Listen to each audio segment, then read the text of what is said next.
Hi guys, it's Holly, and today on Ask a Tattoo Artist, I'm going to be answering the question, can you tattoo over self-harm scars? So this question was asked by Alicia Wyatt on one of my previous videos as a comment. So if you have a question that you'd like me to answer in my Ask a Tattoo Artist series, you can always leave me a comment down below, or you can send me an email. So before I start, I'm sure some of you will have noticed I've got a new pair of glasses. I did get a couple of comments on my last video because I had my new glasses and I didn't talk about them, and it seems every time I change something about my appearance you guys want to talk about it. I actually got these glasses from a company called Firmu, and Firmu very kindly sent me this pair of glasses. I'm really happy with them, they're really nice.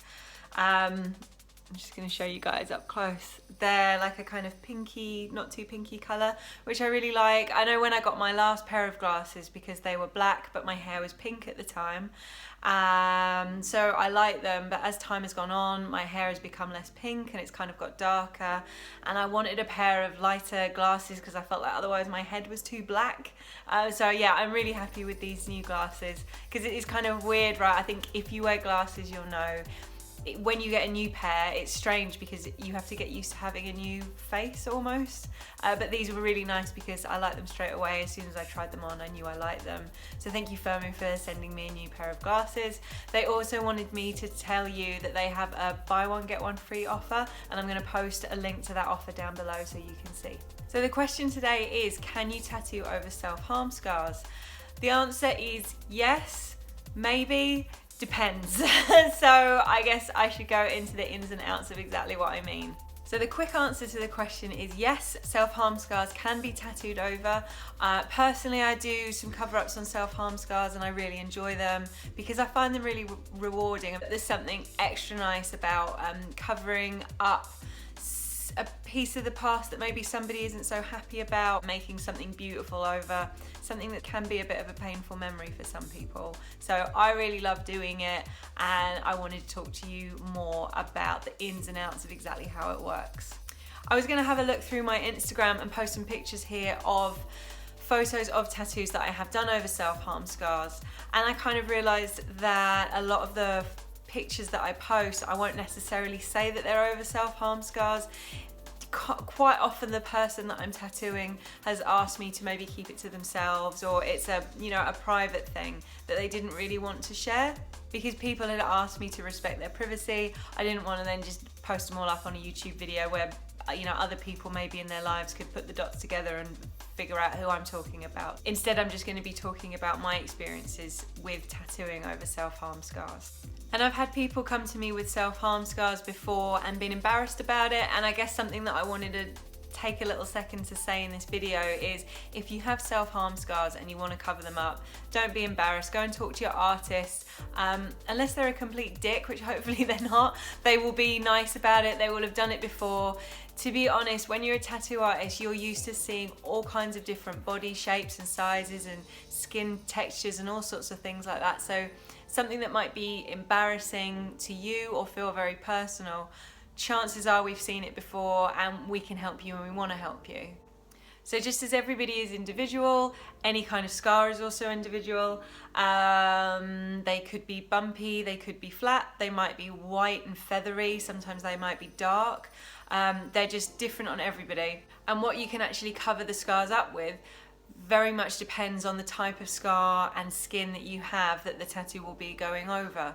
So as a quick way to explain it, if you have lots of bumpy scars, so your skin would then have some texture to it, you might find that things that require perfect line work, like mandalas or pattern work that's very symmetrical, might not be the best thing to cover it up, because tattoos like that, the success of them depends on how perfect the line work is, and if you're tattooing over something bumpy, it's never going to look completely flat. It's always going to look a little bit wiggly, because you have to remember, even at the best of times when you're tattooing, you're not tattooing on a flat piece of paper, you're tattooing on a person who is 3D. So anything that makes it more 3D and has that texture to it can interrupt the lines and make the line work look shaky. Likewise, if you have a scar that's a bit deeper or has gone thicker, even if it's not necessarily sticking out and bumpy, it might mean that it doesn't hold the ink as well, and you can end up, when it heals,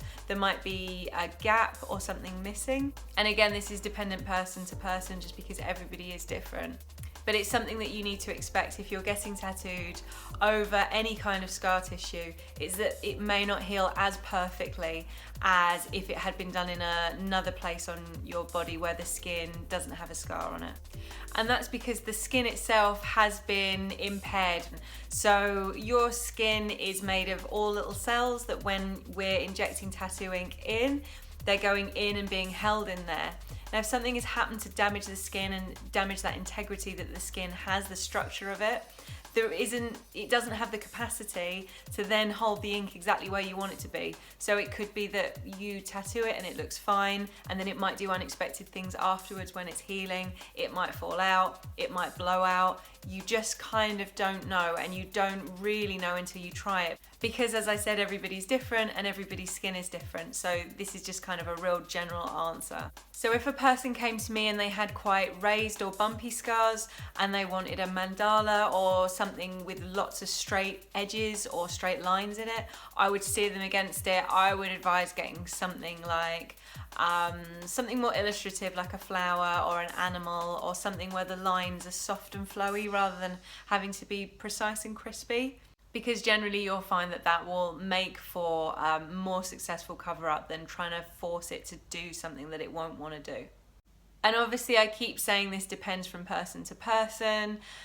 I would say the best thing to do if you're considering getting a tattoo over any scar tissue would be to go to the artist that you want to get the tattoo off and ask their advice so they can actually have a look at the scars in real life.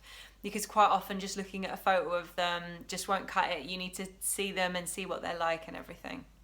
And your tattoo artist will be able to advise you best on what's right for you. I can only just kind of give you a general answer. So there are some things you can do if you want to make your scars settle down a little bit quicker. You can massage them every day with some cocoa butter or some, what's that stuff called? Bio oil. Bio oil is really good for just making everything smooth again and settling everything down. And just generally massaging the area will help increase blood flow and heal it quicker. So I hope this video has been helpful in answering some of your questions or thoughts about covering up self-harm scars. It's kind of a touchy subject, and I hope I've covered everything. And yeah, if you guys have any more questions, you can ask me in the comments. If you have a question that you'd like me to answer next time on Ask a Tattoo Artist, you can leave me a comment down below as well. And as always, if you'd like to see more of my tattoo work, you can check me out on Instagram. My name there is @Holly_Astral. You can check me out on Facebook and Twitter and Tumblr and everything as well, but Instagram is the one that I update the most, so that's the best place to find my most recent work. And yeah, thank you for watching, and I'll see you next time. Bye.